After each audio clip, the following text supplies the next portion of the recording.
কখনো কি ভেবে দেখেছেন পৃথিবীতে ধনী হওয়ার সবচেয়ে সহজ রাস্তা কোনটা? ঠিক এই একটা প্রশ্নের উত্তর খুঁজতে গিয়েই এক সাধারণ ঘরের ছেলে মাত্র ১৫ বছরেই মাল্টি মিলিয়নিয়ার হয়ে গিয়েছিলেন। চলুন আজ আমরা সেই উত্তরটাই খুঁজে বের করার চেষ্টা করি। এই পুরো ব্যাপারটা বুঝতে হলে আমাদের একটা গল্প শুনতে হবে, আর এই গল্পটাই কিন্তু আমাদের আজকের আলোচনার মূল ভিত্তি। চোখ বন্ধ করে একবার ভাবুন তো, আপনি একটা শপিং মলের পার্কিং লটে দাঁড়িয়ে আছেন। প্রথমে দেখলেন ১৫ কোটি টাকার একটা রোলস রয়েস থাকে ৮০ বছরের এক বৃদ্ধ খুব কষ্ট করে নামছেন। তার হাতে লাঠি, হাঁটতেও পারছেন না ঠিকমতো। তিনি অনেক ধনী, কিন্তু সেই সম্পদ ভোগ করার মতো শক্তি তার শরীরে নাই।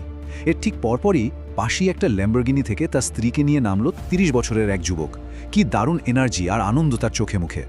এখন প্রশ্নটা হলো, এই দুজনের মধ্যে কোন জীবনটা আপনার বেশি ভালো লাগছে? শুধু টাকা থাকাই কি সব, নাকি কম বয়সে সুস্থ শরীরে সেই টাকা উপভোগ করার সুযোগ পাওয়াটাই আসল?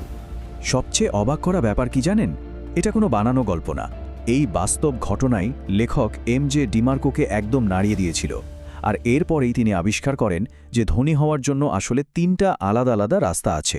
ব্যাপারটাকে সহজভাবে বোঝার জন্য চলুন একটা উদাহরণ দেই। ধরুন, সম্পদ অর্জন করাটা হলো চট্টগ্রাম থেকে ঢাকা যাওয়ার মতো একটা জার্নি, আর এই জার্নিটা করার জন্য আপনার কাছে ৩টা উপায় আছে। এই ৩টা পথ হল সাইডওয়াক, মানে পায়ে হেঁটে যাওয়া; স্লো লেন, মানে সাইকেলে চড়ে যাওয়া; আর ফাস্ট লেন, মানে একটা সুপার কার নিয়ে যাওয়া। দেখুন, মনে রাখা কিন্তু খুবই সোজা। ঠিক আছে, তাহলে চলুন একটা একটা করে পথগুলো দেখা যাক। প্রথমে আসি সাইডওয়াকের কথায়। এই পথের যাত্রীরা আসলে কোথাও পৌঁছতে পারে না। সাইডওয়াক মানে হল কোনো প্ল্যান ছাড়া চলা। এই পথে যারা চলে তারা ভবিষ্যতের কথা ভাবে না, আজকের দিনটা কিভাবে মজা করা যায় শুধু সেটাই চিন্তা করে। ফলে তাদের ঢাকা পর্যন্ত পৌঁছানো আর হয় না। এদেরকে দেখবেন মাসের শেষে বেতনের জন্য অপেক্ষা করে। এদের জীবনের মূলমন্ত্র হল ধার করে হলেও ফুর্তি করো। যখন জীবনে কিছু করতে পারে না, তখন নিজের ভাগ্যকে দোষ দেয়। যৌবনের পুরো সময়টা তারা নষ্ট করে ফেলে, আর শেষে গিয়ে এমন সব চাকরি করে যেখানে বেতন কম কিন্তু খাটুনি অনেক বেশি। সাইডওয়াকের পর আসছে স্লো লেন। আর সত্যি বলতে আমাদের চারপাশের বেশিরভাগ মানুষ কিন্তু এই স্লো লেন বা ধীরগতির পথেই চলে। এই পথের মূল মন্ত্রটা কি? ভালো করে পড়াশোনা করো, একটা নিরাপদ চাকরি জোগাড় করো, আর সারা জীবন ধরে একটু একটু করে টাকা জমাও। উদ্দেশ্য একটাই, রিটায়ারমেন্টের সময় যেন অনেক টাকা থাকে। এই পথের মানুষেরা সবসময় ভবিষ্যৎ নিয়ে টেনশনে থাকে। তারা প্রতিটা টাকা বাঁচানোর চেষ্টা করে আর ভাবে একটা ভালো চাকরি ছাড়া জীবনে আর কোনো পথই নেই।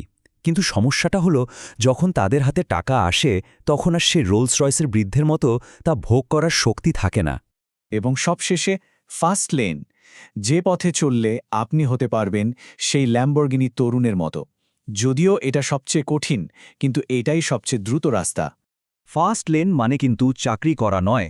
এর মানে হলো এমন একটা সিস্টেম বা ব্যবসা তৈরি করা যা আপনার হয়ে টাকা আয় করবে। এর মাধ্যমেই আপনি খুব কম সময়ে আর্থিক স্বাধীনতা পেতে পারেন। তবে একটা কঠিন সত্যি কথা বলি, এই রাস্তাটা কিন্তু একদমই সহজ না। জানেন কি, বাংলাদেশে প্রতি ১০০টা নতুন ব্যবসার মধ্যে ৯০টাই ফেল করে। তাহলে প্রশ্ন হলো, এই কঠিন পথে সফল হবেন কিভাবে?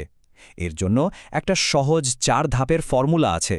প্রথমত, যে কোনো চাকরি করে কিছু টাকা জমানো। দ্বিতীয়ত, সেই টাকা দিয়ে অনলাইন বা অফলাইনে একটা ব্যবসা শুরু করা। তৃতীয়ত, ব্যবসার আয় দিয়ে অ্যাসেট বা সম্পদ কেনা। আর সবশেষে সেই অ্যাসেট থেকে যা আয় হবে তা দিয়ে আরও অ্যাসেট কেনা। এখন কথা হচ্ছে, অ্যাসেট জিনিসটা কি?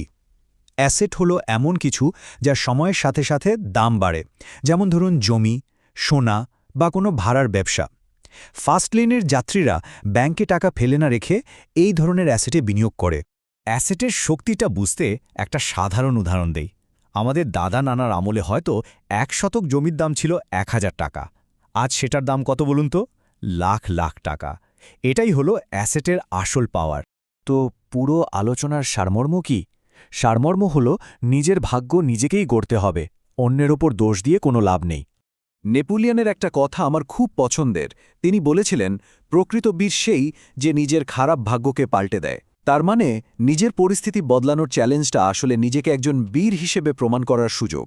এখন একদম শেষে এসে নিজেকে প্রশ্ন করার পালা, এই ৩টা পথের মধ্যে আপনি এখন কোনটাতে আছেন? আর সবচেয়ে বড় কথা, আপনি কোন পথে যেতে চান? সিদ্ধান্তটা কিন্তু আপনাকেই নিতে হবে।